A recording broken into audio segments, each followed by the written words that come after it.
arrive à présent devant l'église, dans un petit endroit qui est un peu intimiste, le cours Jacques Gelus. Ah oui, c'est extraordinaire. Nous sommes là à la chapelle des pénitents, le porche de Notre-Dame d'Aquilon et cette place Gelus. Gelus est certainement le personnage le plus conséquent de l'histoire de Guillestre. Gelus est né en Belgique, dans le Nord. Il a fait de brillantes études de droit à Paris et Charles VI l'a repéré, comme on fait aujourd'hui pour les jeunes brillants de l'ENA, par exemple, a pris son cabinet. Et il est resté près du pouvoir à Paris longtemps. Ensuite, il a été nommé évêque de Tours, puis évêque d'Embrun. Alors, prince archevêque d'Embrun, prince d'Empire à l'époque. Il est né à la fin du XIVe siècle et il a régné pendant le XVe siècle. Et particulièrement, on ne sait pas pourquoi, il aimait Guillestre. Alors que les autres princes archevêques, je pense à de Guérin, de Tencin, je pense à Jules II, vivaient à Embrun. Lui vivait ici, au château dont vous parlera Maria Grosso, qui est de l'autre côté là, de la rivière. Et il adorait Guillestre, peut-être parce que c'était un homme du Nord, il craignait les étés chauds d'Embrun, je ne sais. Donc, c'est vrai qu'il fait un peu plus frais à Guillestre. Plus frais, oui, tout à fait. Bien qu'Embrun, c'est la Nice des Alpes, donc c'est chaud. Alors Gelus a eu un rôle très important à l'époque du procès de Jeanne d'Arc. Parce qu'autant au départ, il avait mis en garde Charles VII, il a dit méfiez-vous, c'est peut-être une intrigante, mais ensuite il a écrit un livre pour Jeanne. Et lorsqu'elle a été capturée par les Anglais, il a écrit au roi en lui disant « c'est pas bien ce que vous faites, vous devriez payer une rançon pour libérer cette petite paysanne qui a fait tant de bien à votre royaume ». Voilà qui était Gelus, un homme courageux et qui est mort à Embrun. Vous allez en parler, vous, de cet homme-là, dans votre livre, Maria ? Certainement, parce que c'était une époque où tout le monde s'est déchiré, où être femme, déjà, c'était impossible. Être bergère, encore plus impossible. Et porter un message spirituel, c'était impossible. Et voilà qu'un homme de l'Église, avec tout son pouvoir, croyait en ce qu'elle disait, c'était extraordinaire. Même s'il est décédé, même s'il est mort d'une façon horrible, elle avait quand même son défenseur. C'est peut-être pas anodin non plus qu'il soit donc cette cour juste devant l'église de Guillestre. Tout à fait, l'église de Guillestre, oui. Alors, cette église a connu les querelles avec les protestants. Il y a d'ailleurs un passage secret qu'on ne dévoilera pas qui permet de rejoindre le château de Gelus. Et voilà, je crois que Madame Grosso va vous parler de ces passages, de ce vieux Guillestre, car le cœur de Guillestre, c'est ici le Haut Moyen-Âge. C'était la rue principale au Haut Moyen-Âge, vous voyez. Ouais, on va aller voir ces petites... Des tulipes de Guillestre qui sont une des particularités. Alors justement, à propos des tulipes, vous, qu'est-ce que vous connaissez sur ces tulipes de Guillestre, ces fameuses tulipes de Guillestre ? Alors, c'est une histoire très belle qui a été racontée. Ça veut dire que c'est le curé de Risoul, en 1991, qui s'est rendu compte que des fidèles lui avaient amené des bouquets avec des tulipes roses violacées, très belles. Et il s'est rendu compte que c'était une tulipe qui avait disparu au moins depuis 100 ans. Et ce qui a fait qu'il a essayé de retrouver les parcelles qui conservaient encore des bulbes. Et voilà qu'on a fait justement à Guillestre, effectivement. Et derrière les ruines du château, effectivement, dans les pigeonniers de l'ancien château, il y a aujourd'hui la Maison de la Nature, qui est vraiment, on peut dire, l'antre de la tulipe de Guillestre. Il y a un très beau jardin secret caché, très fragile, très, très émouvant. Et c'est là où vit la tulipe. Les Anglais disent que probablement leur tulipe à eux descendent de la tulipe de Guillestre. Alors justement, nous on était allé faire un superbe reportage sur la tulipe de Guillestre. C'est vraiment magnifique, c'est de très belles images. Regardez. Il y a des choses à faire. Elle est située juste devant la mairie et elle est unique au monde. La tulipe de Guillestre fait partie de la dizaine d'espèces de tulipes sauvages de France. Elle n'existe quasiment plus, sauf à Guillestre. Là-bas, les botanistes et autres bénévoles amoureux de la nature se battent pour la conserver. La tulipe de Guillestre, c'est une plante qui a été, donc c'est une tulipe, qui a été décrite au 19e siècle et que l'on ne connaît actuellement qu'à Guillestre, dans une seule station naturelle, qui est une prairie de fauche. Et c'est une plante donc, qui a été décrite dans les années 1850 et que l'on connaît dans la littérature des botanistes pendant une trentaine d'années et qui a complètement disparu des connaissances pendant plus d'un siècle. On avait lancé un appel à témoins au niveau local autour de Guillestre pour savoir si des gens avaient entendu parler de cette tulipe.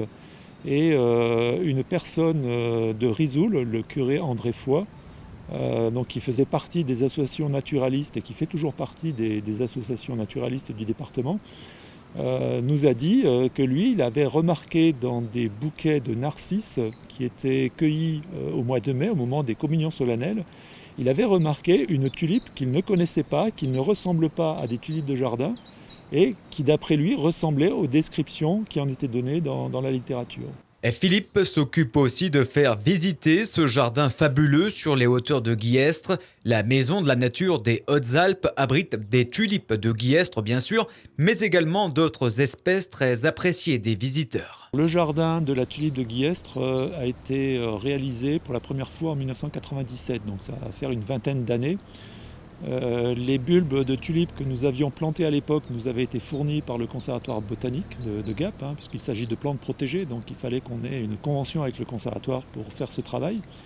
Et pendant une dizaine d'années, nous avons effectué essentiellement la multiplication des bulbes de la tulipe de Guillestre et de plusieurs espèces de tulipes de Savoie. Donc au début, nous n'avions que quelques fleurs, donc ça nous prenait que quelques mètres carrés. Et puis d'année en année, on a eu de plus en plus de bulbes. La technique de culture s'est avérée efficace.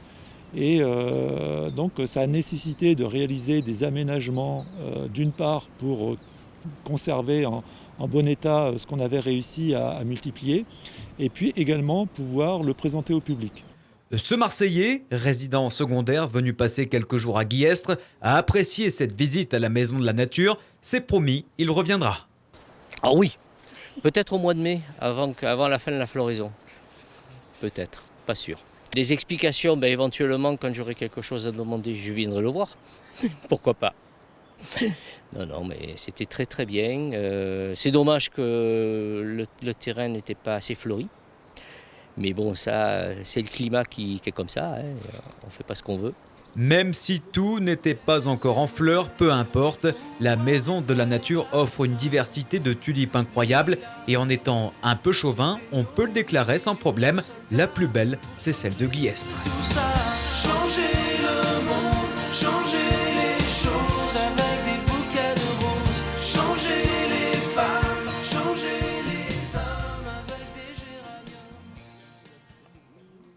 On continue notre tour de Guillestre. On arrive ici et donc on a passé une sorte de petite porte, une voûte. On arrive donc dans le vieux quartier, on va dire, de Guillestre, avec là par exemple cette rue des Pénitents. La grande rue, c'est ça ici ? Oui, c'était l'ancienne grande rue du Guillestre moyenâgeux, avant la rue Petch. Et là, c'est la rue des Pénitents. Donc les Pénitents étaient une confrérie créée par le pape Urbain qui avait pour mission d'aider la veuve et l'orphelin. C'était un peu la sécu avant la lettre. Ils étaient tout à fait indépendants de l'autorité du curé. Ils s'entendaient en principe assez bien avec le curé. Ils avaient leurs propres rites, leurs propres offices. Et ça a disparu à la Révolution. Les révolutionnaires ont supprimé les pénitents. On se rend compte, Maria, que l'église est vachement présente dans le nom des rues finalement de Guillestre. Oui, tout à fait. C'était sous l'église, sous la petite cathédrale. C'était quelque chose qui, disons, intéressait les peuples, parce qu'évidemment, il n'y avait pas beaucoup de choses à s'amuser. Vous avez remarqué qu'il y avait aussi des petites fontaines dans la cour Gelée qui ont été restaurées dernièrement. Et parce que Guillestre est une ville d'eau. Il y a beaucoup de rigoles, beaucoup de rivières, beaucoup de comment dire, tendresse de la végétation. Le printemps, c'est une saison extraordinaire. Mais surtout ici, il n'y a pas que les pénitents. Il y a les processions, il y a les nonnes, sous le nom de rester dans cette place, sous le nom de Place des Dames. Place des Dames. Et tout ce petit monde contribue au bonheur d'être à Guillestre. Ça, c'est sûr. Ouais, et vous me disiez aussi, il y a des jolis noms de rues, par exemple. Qu'est-ce que c'était, le Joli Cœur ? Non, Joli Cœur, c'était un chantre, un poète local. Il y a la rue des Jolis Cœurs, donc à Guillestre. La rue des Jolis Cœurs. Il y a aussi la rue, hélas, beaucoup moins sympathique, du Casse-Cul. Parce qu'elle était très abrupte et les gens tombaient facilement en hiver. Oui, ça devait, on devait se casser la figure avec la glace. La rue Joli Cœur, d'ailleurs. Bon, ça se rattrape alors. Bon, allez, on va continuer. On va descendre un petit peu dans ce quartier.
Alors là, Maria, on arrive donc au bord du ruisseau. D'ailleurs, il y a écrit juste là un nom de plaque de rue avec écrit bord du ruisseau. C'est impressionnant. Qu'est-ce que c'est ça aussi? Et vous voyez que là, c'est la porte du Saint-Esprit. Une des portes de Guillestre qui existe encore. Parce qu'il y avait la porte de Saint-Sébastien qui n'existe plus, la porte Sainte-Catherine, vous avez vu, la porte Saint-Jean-Baptiste aussi, et ainsi de suite. Il y a combien de portes à Guillestre? 6. 6. Oui, 6 portes alors. oui. Alors, il en reste 4. Ah, il en reste que 4 et pourquoi elles ont été détruites? Elles ont été détruites lors des modifications urbaines parce que Guillestre était entouré d'une ceinture, d'un fort. C'était un château fort avec 6 portes. Voilà. Ouais, ça fait partie. Ah oui, c'était un château fort en fait. C'était d'accord. Et effectivement, c'est la partie que vous voyez devant nous, c'était la partie où il y avait les fortifications du château, qui a été détruit définitivement à la Révolution française, la fameuse Révolution, parce que c'était trop cher après de les rebâtir, ils ont continué à les détruire. Mais si vous montez en hauteur, vous verrez qu'il y a le dessin des fortifications qui paraît à travers les jardins et au-delà de la rivière. Bon, on va revenir sur un reportage. Alors, je ne sais pas vraiment de quoi il s'agit, je vous avoue. C'était ambiance pot marmotte à Guillestre. Ça vous dit quelque chose? Ah oui, oui, c'est l'été dernier, il y a eu une soirée marmotte sur la place Albert. Oui, oui. L'été, le nouveau maire fait beaucoup d'animations pour les jeunes et les moins jeunes. Et c'est une ville très gaie, Guillestre, où il fait bon vivre. C'est sûr. Et c'était très joyeux en tout cas. J'avais vu les images, un super reportage. Regardez.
On va à présent clôturer cette émission. Je voulais vous demander un petit mot sur Guillestre. Finalement, on a fait un petit peu le tour. Juste un mot, comment est-ce que vous résumeriez la ville de Guillestre? Guillestre est une belle endormie qu'il faut réveiller. Ouais. Voilà. Avec plein d'histoires. Plein d'histoires et je pense que grâce au talent de Maria Grosso, on va avoir un bouquin qui va nous apprendre à aimer encore mieux Guillestre. Et il sortira quand ce bouquin? Il est presque fini? Est-ce qu'on peut avoir un petit aperçu? Il est en gestation, vous savez, ça prend 9 mois. Ah oui, d'accord. Avant qu'il soit édité. Ouais. Oui, oui, bien sûr. Mais ce que je voulais dire, que c'était une superbe surprise pour moi être ici, apprécier ce que je vois, trouver tout le temps des signes, des marques, des repères. Et c'est comme un labyrinthe. Il faut savoir les lire et l'aimer. C'est une jolie conclusion en tout cas. Merci à vous deux d'avoir été avec nous. Merci Maria, merci Louis. Et puis merci de nous avoir fait découvrir donc, la ville de Guillestre via le nom de ses rues.